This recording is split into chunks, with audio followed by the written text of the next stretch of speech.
Buenos días y bienvenidos. Somos la Iglesia Presbiteriana Evangélica Mayagüez. Soy el anciano Will Rodríguez. Primero que nada quiero excusar a nuestro pastor Abraham Montes Vélez. En estos días hubo una pérdida en la familia. Su sobrina Ivette Ferrer Montes, Dios la llamó a su presencia. Les pedimos sus oraciones por esta amada familia. También les queremos recordar que se suscriban al canal de YouTube a través de IPEM Online. A través de YouTube ustedes pueden ver esta transmisión. Díganselo a gente que ustedes conozcan para que también puedan gozarse alabando a Dios a través de esta transmisión. Igualmente, recordamos que los miércoles, todos los miércoles a las 10 de la mañana por Facebook Live, nuestro pastor tiene un tiempo de oración.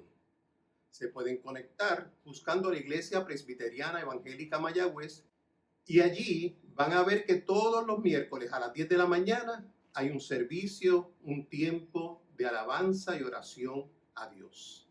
Ahora vamos todos unidos a alabar a Dios, porque Él es bueno y su misericordia es para siempre.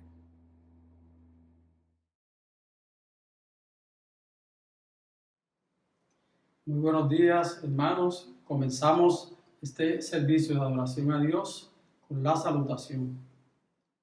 Yo pues, preso en el Señor, os ruego que andéis como es digno de la vocación con que fuisteis llamados, con toda humildad y mansedumbre, soportándoos con paciencia los unos a los otros en amor, solícitos en guardar la unidad del Espíritu en el vínculo de la paz.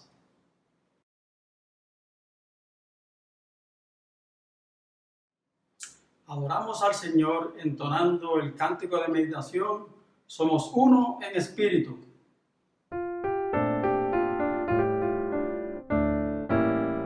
Somos uno en espíritu y en el Señor. Somos uno en espíritu y en el Señor. Y rogamos que un día se complete la unión y que somos cristianos lo sabrán porque estamos unidos en amor. Marcharemos tomados de la mano en amor.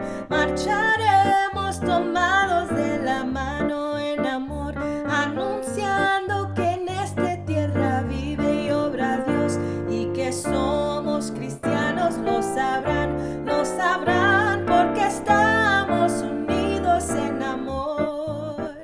Trabajemos unidos lado a lado en amor, trabajemos unidos lado a lado en amor, como guardas celosas de la gente en su honor, y que somos cristianos lo sabrán porque estamos unidos en amor.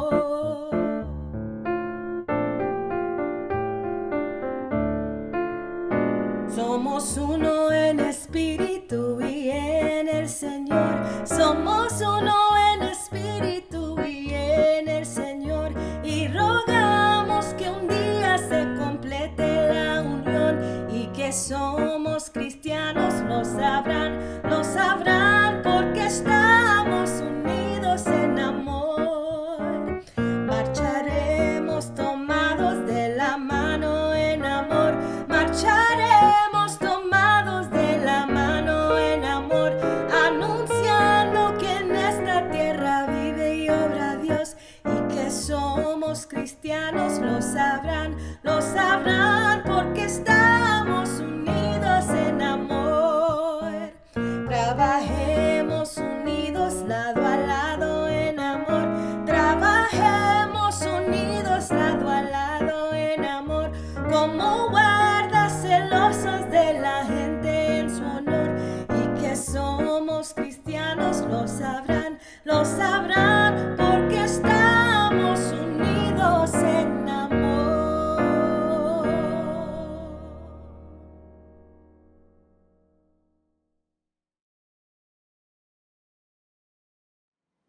Unámonos en el llamamiento a la adoración. Mirad cuán bueno y cuán delicioso es habitar los hermanos juntos en armonía. Es como el buen óleo sobre la cabeza, el cual desciende sobre la barba de Aarón, y baja hasta el borde de sus vestiduras. Como el rocío de Hermón que desciende sobre los montes de Sión, todos. Porque allí envía Jehová bendición y vida eterna. Amén. Nos presentamos al Padre en oración de alabanza. Amantísimo Dios y Padre de la gloria, queremos en esta mañana adorarte en espíritu y en verdad, porque tú y solo tú eres merecedor de toda gloria, de toda alabanza, de todo loor, de toda magnificencia. Gracias porque a través de tu espíritu tú nos unes. A través de tu espíritu nos mantienes, Señor, unánimes para glorificarte, servirte y adorarte con toda nuestra alma, con todas nuestras fuerzas, con todo nuestro ser. En Cristo Jesús. Amén.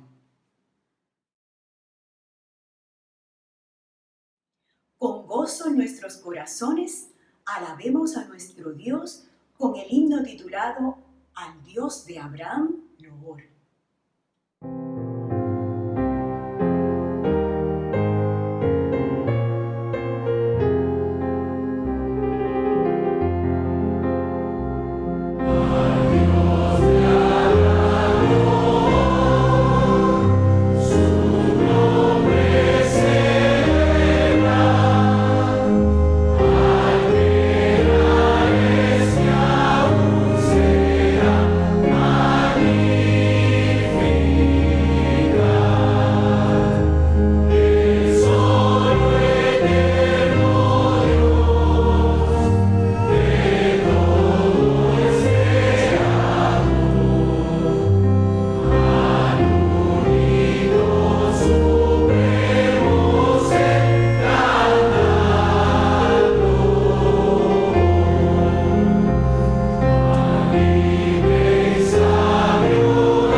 Vayamos ante nuestro Padre en confesión personal de pecados.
Nos dice la palabra de Dios: mas ahora que habéis sido libertados del pecado y hechos siervos de Dios, tenéis por vuestro fruto la santificación y como fin la vida eterna. Porque la paga del pecado es muerte, mas la dádiva de Dios es vida eterna en Cristo Jesús, Señor nuestro. Qué maravilloso. En Jesucristo hemos sido perdonados.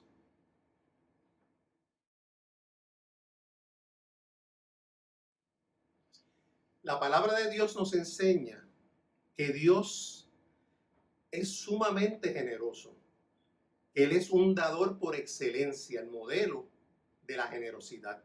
De hecho, nos dice la palabra que de tal manera amó Dios al mundo que ha dado a su Hijo unigénito. Él nos hizo a su imagen y semejanza. De tal forma nosotros también somos dadores. Y en este momento traemos nuestras ofrendas y nuestros diezmos para nuestra iglesia. Adoramos a Dios con nuestras ofrendas y diezmos.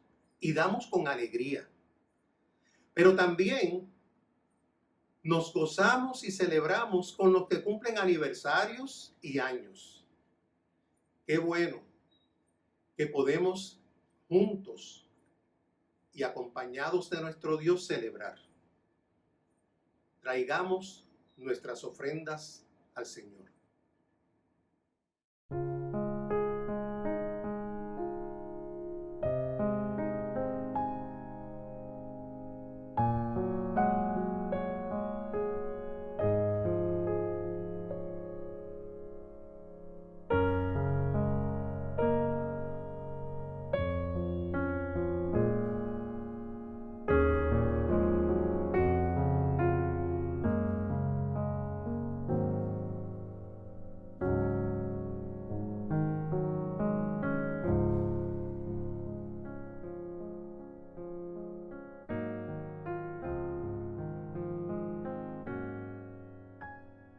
Gloria al Padre, gloria al Hijo, gloria al Espíritu Santo, Santo, gloria al Padre, gloria al Hijo, gloria al Espíritu Santo, Santo.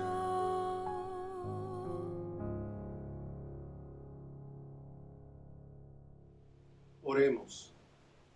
Señor y Padre, queremos darte gracias por tu generosidad. Gracias por tu provisión.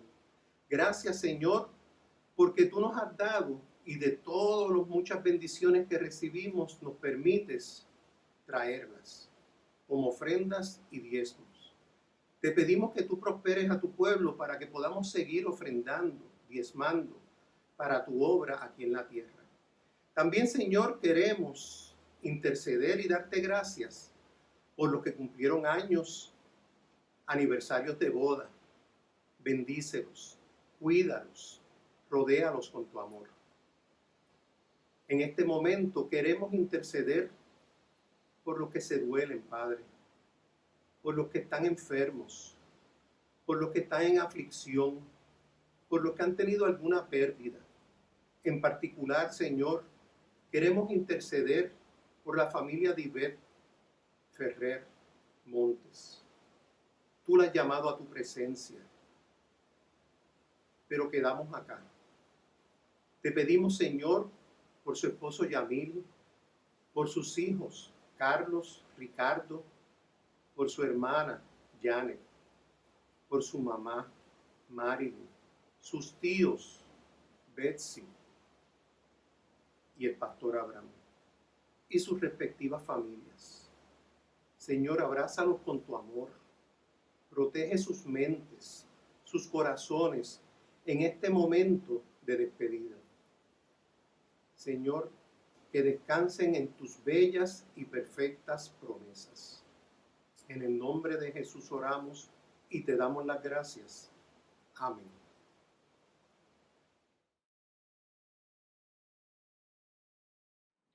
Pidamos la iluminación del Espíritu Santo mientras escuchamos la palabra de Dios. Señor y Padre, te bendecimos, te adoramos. Venimos ante tu presencia agradecidos por tu santa palabra, porque ella nos enseña, nos redarguye, nos renueva de día en día. Te rogamos atesoremos tu palabra en nuestros corazones y seamos no tan solo oidores, sino hacedores de la misma. En Jesús te lo imploramos y te damos gracias. Amén.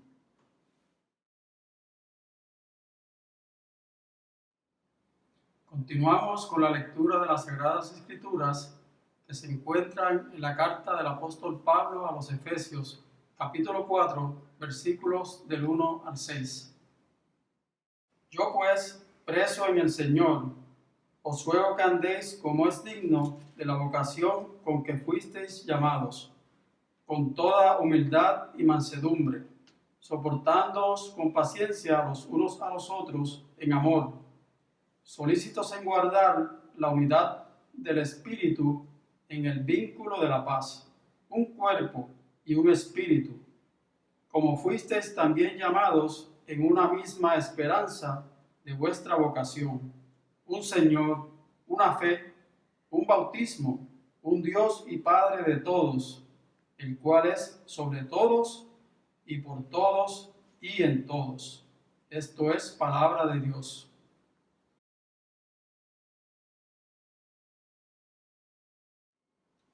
Meditemos mientras entonamos la oración congregacional cantada, Muestra a Cristo.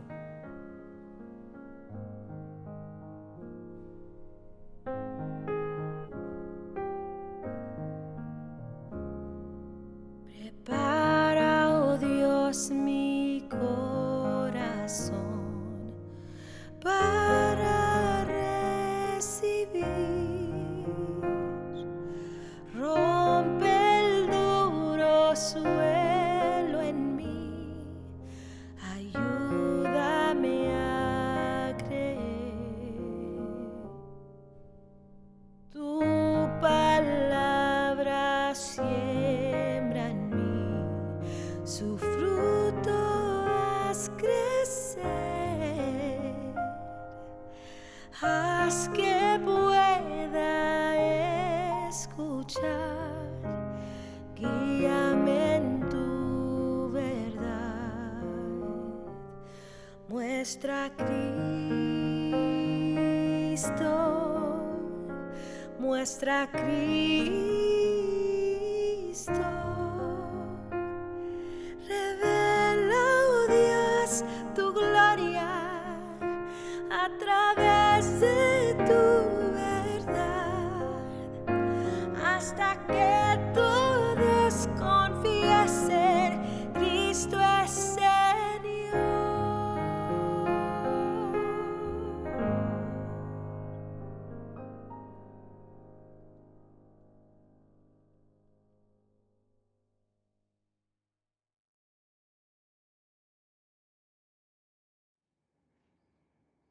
Vivamos como debemos vivir quienes, como nosotros, hemos sido escogidos y llamados a formar parte del pueblo de Dios. Oremos. Señor y Padre, damos gracias por tu palabra, que es viva y eficaz. Te pedimos, Señor, que a través de ellas podamos ser edificados, pero sobre todo que tu nombre sea glorificado. En el nombre de Jesús. Amén. Es interesante que las cartas del apóstol Pablo, en su gran mayoría, si no todas, se dividen en dos grandes partes: doctrina, o sea, enseñanza bíblica, y práctica, cómo debemos vivir los creyentes. Si nosotros miramos esta carta a los Efesios, tiene 6 capítulos. Los primeros 3 capítulos tratan de doctrina, enseñanza bíblica, y presenta a la iglesia como una comunidad sobrenatural que desafía cualquier explicación, formada por Dios para mostrar la gloria de su sabiduría y el poder del evangelio. De hecho, en el capítulo 3 dice que hasta los ángeles conocen de la perfecta sabiduría de Dios al ver la iglesia de Dios, el cuerpo de Cristo. De hecho, los creyentes no tenemos que hacer absolutamente nada para producir la unidad en medio de la iglesia. Eso es algo que ya se ha logrado por la muerte, resurrección y ascensión de nuestro Señor Jesucristo. Aún siendo así, tenemos una parte muy importante que cumplir. Los creyentes, nosotros, debemos trabajar intencionalmente como si fuéramos hacia una meta en mantener esta unidad, aunque seamos una sola iglesia. El mejor ejemplo que nos podemos ver sobre esto es el matrimonio. Dice la misma palabra de Dios que el vínculo matrimonial se une el hombre a la mujer y pasan a ser una sola carne. Pero de ese momento en adelante trabajan para preservar, desarrollar y fortalecer esa unidad. Eso es lo que el apóstol Pablo nos enseña en los primeros 16 versículos de esta carta a los Efesios en su capítulo 4. Pero solamente nosotros vamos a ver del versículo 1 al 6. Decía al comienzo: vivamos como debemos vivir quienes, como nosotros, hemos sido escogidos y llamados a formar parte del pueblo de Dios. De hecho, esta porción nos puede ayudar a identificar lo que significa ser miembro del cuerpo de Cristo. Pero no solamente del cuerpo de Cristo. ¿Qué significa ser miembro de la iglesia local? Para nosotros, ¿qué significa ser miembros de la Iglesia Presbiteriana Evangélica Mayagüez? Es una buena guía para hacer lo que tenemos que hacer para lograr la iglesia que Jesucristo quiere que seamos. Vamos a ver de nuevo los versículos del 1 al 3 en la Biblia en traducción en lenguaje actual. Me parece genial esta traducción porque la podemos entender mucho mejor. Dice el apóstol Pablo en el versículo del 1 al 3 del capítulo 4: yo, que estoy preso por servir al Señor Jesús, les ruego que vivan como deben vivir quienes, como ustedes, han sido llamados a formar parte del pueblo de Dios. Sean humildes, amables y pacientes, y bríndanse apoyo por amor los unos a los otros. Hagan todo lo posible por vivir en paz, para que no pierdan la unidad que el Espíritu les dio. Qué maravilloso ver cómo Dios no solamente nos deja la unidad ya establecida, solamente nos corresponde a nosotros mantenerla. Mencionamos hace un momento que nosotros los creyentes en Jesucristo no tenemos que producir esta unidad de la iglesia, pero sí nos corresponde preservar la unidad y fortalecerla. ¿Cómo vamos a hacer eso? Bueno, viviendo una vida que sea consona con lo que el apóstol Pablo nos explicó en los primeros 3 capítulos de esta misma epístola. ¿Se acuerdan que les mencioné que en las epístolas de Pablo nos encontramos 2 partes? La enseñanza bíblica, la doctrina, y luego la parte práctica, cómo vivimos. Pues de eso es que se trata. ¿Qué nos dice Pablo en los capítulos 1 al 3 sobre nosotros los cristianos? Mira, entre las cosas que nos dicen, que nosotros los creyentes merecemos la justa ira y condenación eterna de Dios por causa de nuestros pecados. Todos estamos muertos, espiritualmente hablando, en pecados. Todos somos absolutamente impotentes para salvarnos del castigo eterno por nosotros mismos. También nos dice el apóstol Pablo en estos 3 capítulos que a pesar de todo eso, Dios nos escogió para salvación desde antes de la fundación del mundo por el puro afecto de su voluntad. No por ninguna cosa que hayamos hecho, no por alguna cosa que hay en nosotros, sino únicamente por su misericordia, para darnos en Cristo exactamente todo lo contrario a lo que tú y yo merecemos. Eso es lo que dice precisamente esos primeros 3 capítulos. Hay más, pero esto es un resumen breve. A grandes rasgos, eso es lo que el apóstol Pablo nos expresa en estos 3 capítulos de esta carta a los Efesios. La pregunta entonces que nos debemos hacer: ¿cómo debe ser la relación entre un grupo de personas que creemos esto? Esa es la pregunta que nos corresponde ahora. ¿Cómo debemos interactuar? ¿Cómo nos debemos llevar? Bueno, vamos a ponerlo de otra manera. Si tú dices ser cristiano, lo que estamos proclamando, yo lo digo también, lo que estamos proclamando es lo siguiente: que no mereces nada, que tú no puedes ir por la vida reclamando derechos ni reclamando nada, que no hay ninguna cosa en ti ni en mí en la que podamos gloriarnos con justicia. Eso significa decir: yo soy cristiano. No merecemos nada. No podemos ir por la vida reclamando nada. No hay nada en nosotros en lo que podamos gloriarnos. Pero Dios, aún así, decidió salvarnos. Porque sí, Él decidió salvarnos. Y lo hizo así porque Él nos amó con un amor absolutamente incondicional, completo e incomprensible desde antes de la fundación del mundo. En Romanos 9, tendré misericordia del que yo tenga misericordia y me compadeceré del que yo me compadezca. Qué maravilloso, viendo que Dios en su soberanía, Él tiene esta potestad de hacer eso.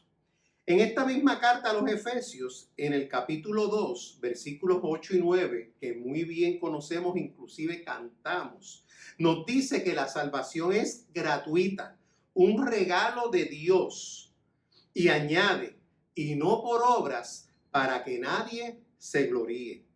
No puede haber jactancia en nuestra salvación, porque es solo Dios quien salva de principio a fin. Todo el proceso de la salvación es de Dios. Nosotros estamos muertos en pecados. Ahora, pregunto nuevamente: ¿cómo debe ser la relación de un grupo de personas que afirme y cree todo esto? En teoría, debería ser fácil para nosotros, como dice Pablo en la carta, vivir en paz, para que no pierdan la unidad que el Espíritu les dio. Sabemos que no tenemos nada que proteger. Si no trajimos nada, nada tenemos que proteger. El problema que tenemos es el pecado que mora en nosotros y nos lleva a no ser cónsonos con lo que creemos y afirmamos. Si se pudiera rastrear todos los problemas y conflictos que hay en la iglesia, y lamentablemente los hay, en algún punto nos vamos a encontrar con el orgullo. El orgullo, que es terrible. De hecho, el enemigo número 1 del orgullo es la gracia de Dios. Pero en este caso, el orgullo nos lleva a creer, oigan bien esto que es bien interesante, el orgullo nos lleva a creer que nosotros merecemos lo que decimos que no merecemos por nuestra doctrina. Lo voy a leer de nuevo porque está interesante. El orgullo nos lleva a creer que nosotros merecemos lo que decimos por nuestra doctrina que no merecemos. Nosotros decimos que la salvación es gratis, que merecemos castigo, condenación, o sea que no merecemos nada bueno, pero siempre estamos reclamando como si lo mereciéramos. De manera que nuestras actitudes son distintas, son diferentes, son de hecho contrarias a lo que la palabra de Dios nos enseña, a lo que es la doctrina que profesamos. De manera que hay una incongruencia entre lo que confesamos y lo que hacemos. ¿Cuál sería la solución? Hay que pedirle de rodillas a Dios que nos ayude a estrechar la brecha que existe entre nuestra fe doctrinal y nuestra fe práctica. Que nos ayude a hacer cada vez más estrecho el abismo que existe en lo que creemos y decimos que creemos y cómo actuamos. Oye, puede pasarte esto. Te puedes sentir mal porque alguien te ha ofendido. Porque sientes que alguien te ha maltratado. Pero si tú honestamente recuerdas quién eres sin la gracia de Dios, ¿qué pasaría? Pues sería otra cosa, porque nosotros sin la gracia estábamos muertos y estábamos destinados irremisiblemente al infierno. Entonces, ¿qué me puede hacer alguien que esté en mi misma condición? Por más mal que alguien te haya tratado, por más injusto que haya sido, todavía se queda corto de lo que justamente merecemos por nuestros pecados. Entonces no tenemos nada en qué gloriarnos ni nada que buscar. En mi caso, si yo me entero que alguien habló algo malo de mí, inmediatamente pienso, eso no es cierto. Pero si lo fuera, ¿saben qué? Que si yo me analizo honestamente, realmente yo soy 1000 veces peor que lo que cualquier persona puede decir de mí. Vamos a hacer una pequeña comparación. Dios es perfecto. Dios es justo, justo. Santo, santo, santo. Dios salió de su trono de gracia para hacerse hombre. Es más, lo voy a leer. Miren cómo lo dice la palabra de Dios. Él nos dice que hay en nosotros este sentir que hubo también en Cristo, el cual siendo en forma de Dios, siendo Dios mismo, no estimó el ser igual a Dios como cosa a que aferrarse, sino que se despojó a sí mismo tomando forma de siervo, hecho semejante a los hombres, pecadores, condenados, y estando en la condición de hombre, se humilló nuevamente, ya se había humillado bajando de su trono del cielo a hacerse hombre, ahora se vuelve a humillar a sí mismo, haciéndose obediente hasta la muerte y la peor de las muertes, la más vergonzosa, muerte de cruz. ¿Se imaginan? De eso es que se trata. Eso es lo que quiere Pablo enseñarnos. Eso es lo que tenemos que vivir. Piensen en la vida de Pablo. Persecución, hambre, desnudez, espada. Todas esas cosas le pasaban a Pablo y él seguía adelante. Él no está, por un lado lo sacaban, por el otro le entraban.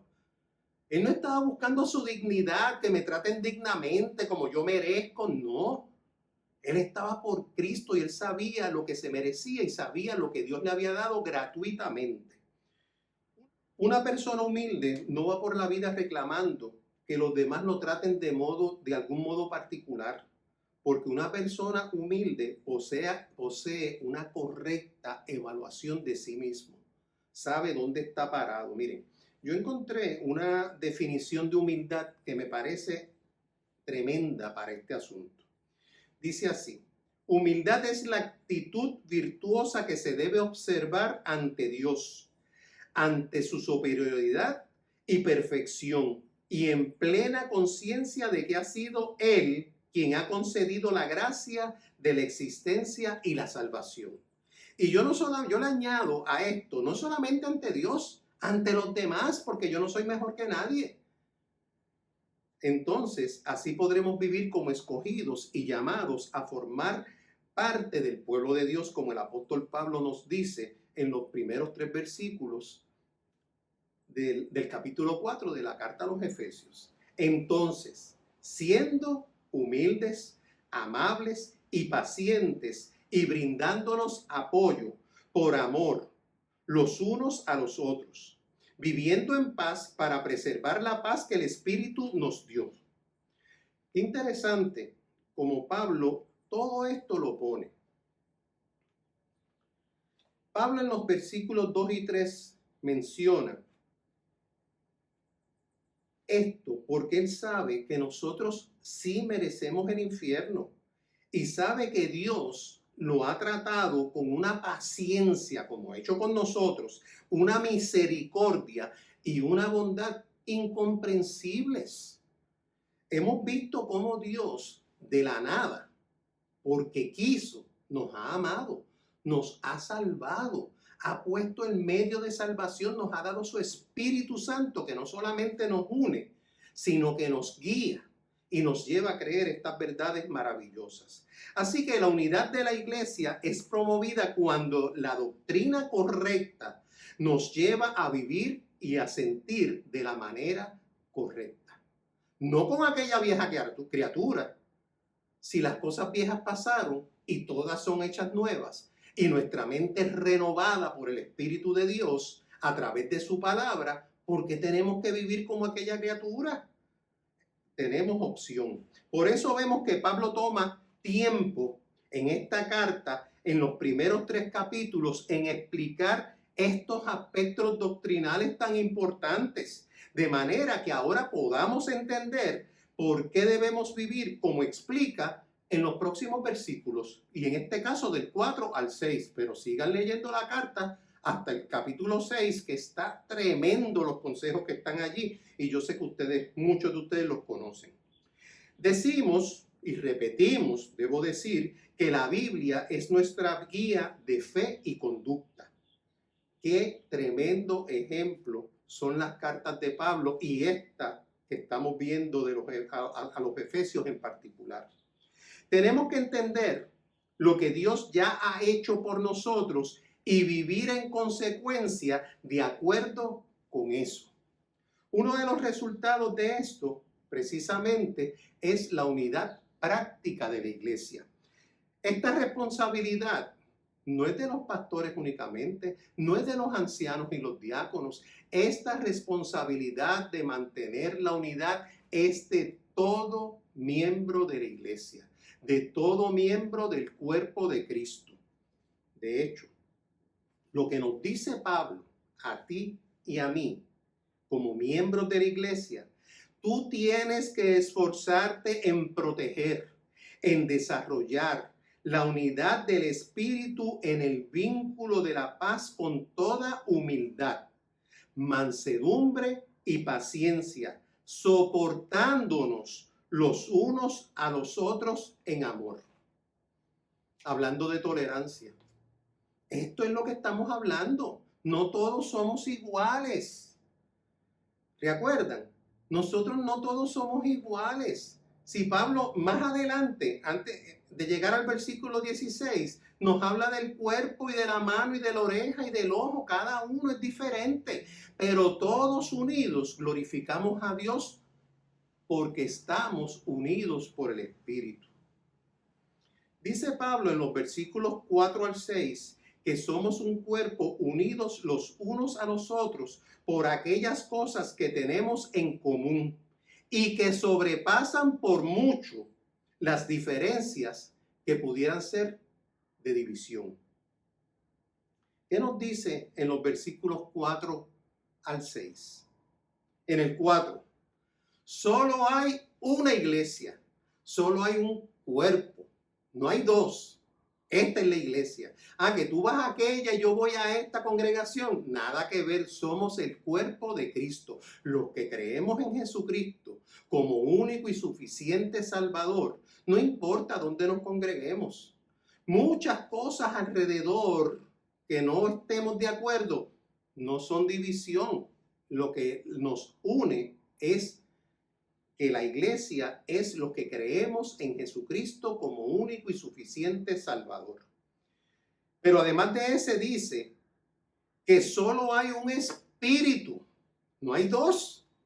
Es el único espíritu, es el que nos llama, es el que nos guía, el que nos redarguye, el que nos enseña, el que nos muestra la palabra, el que nos dejó saber que Cristo es nuestro Salvador. Todo eso es un solo espíritu.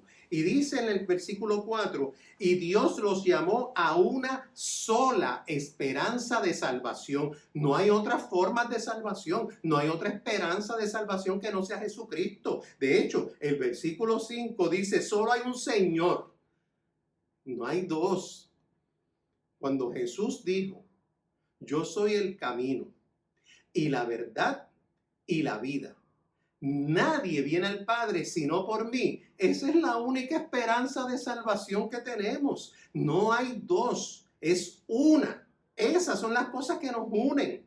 Una iglesia, un espíritu, una sola esperanza de salvación, un Señor, oigan, una fe. No es que tengamos una fe, como dirían en México, chueca.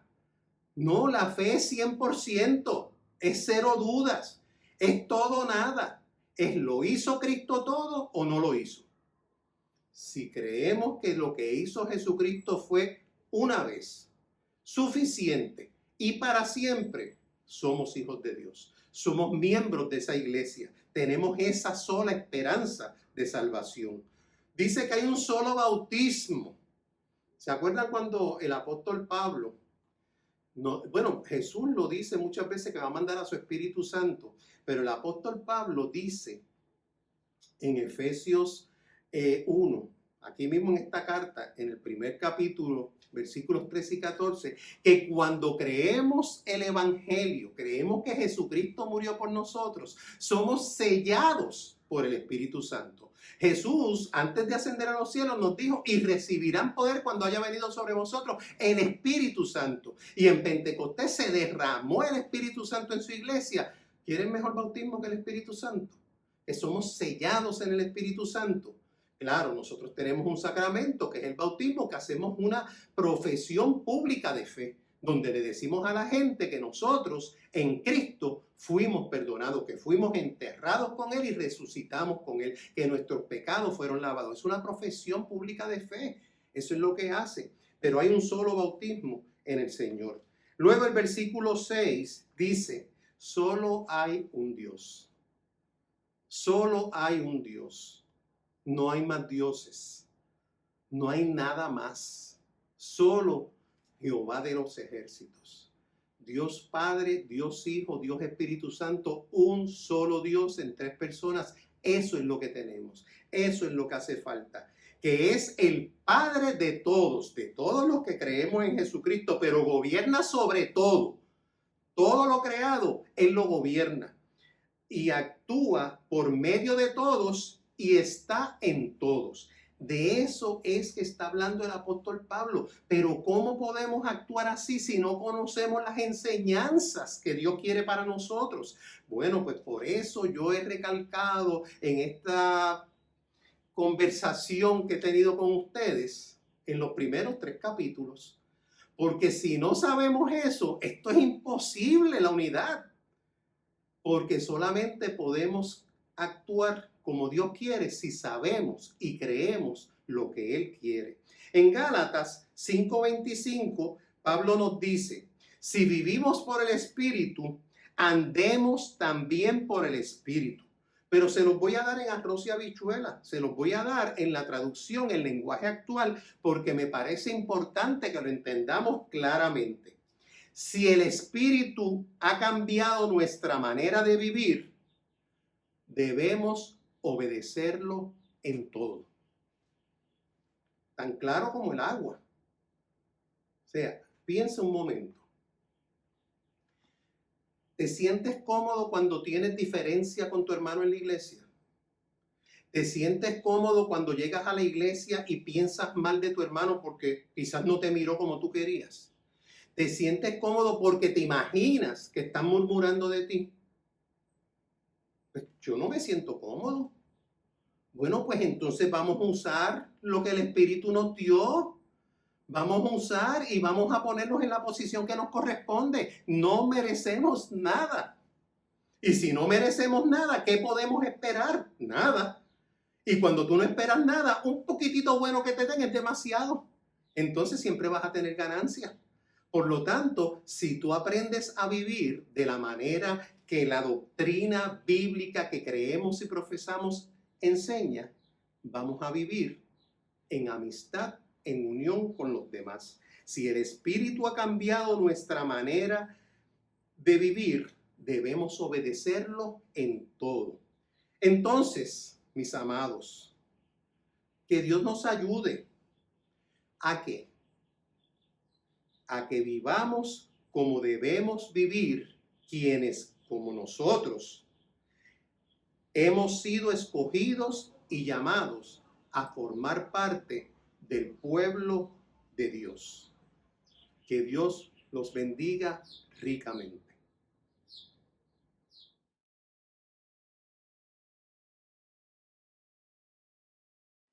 Con mucho gozo entonemos el himno final, Dios os guarde.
Maravilloso.